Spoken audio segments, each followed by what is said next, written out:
Okay, do you have a sprinkler zone that is not shutting off? Let's talk about it. It's a pretty simple repair. Chances are all you need is a Phillips screwdriver. Let's get to it.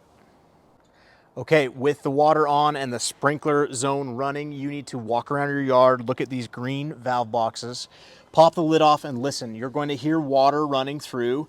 Each one of these 4 valves controls its own zone.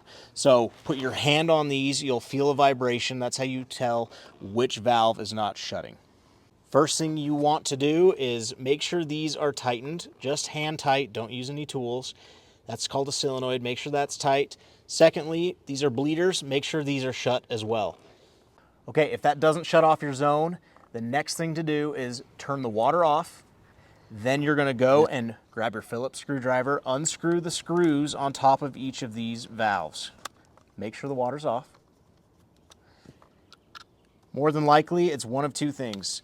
This rubber piece is called a diaphragm. Either this is not sealing properly or you have rocks or debris stuck in the valve. So clean that out. If there's any rocks, go to a specialty sprinkler store. Just take this whole top half and get the exact replacement. It's probably cheaper just to buy the entire valve, even though you're not gonna use this body, but that way you can replace the top half and the solenoid so your valve lasts longer.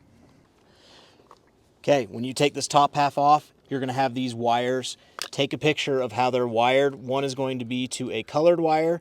The other one is gonna be to the common, which is typically white. All of these valves have one wire that runs to the common. Just take a picture and assemble it back the way you found it. Okay, now you've found the new valve. You're going to replace the top half. You don't need to do any cutting or gluing, so leave the body in there. Place the new diaphragm on the top. Set the top of the valve on and screw all the screws back down there.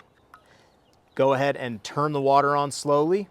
Take a couple of seconds to flip that valve. Come back to the box, make sure it's not leaking, and chances are your sprinkler system is now not running. Run through the timer, make sure it turns on and turns off properly. You should be good to go. Follow us for more tips.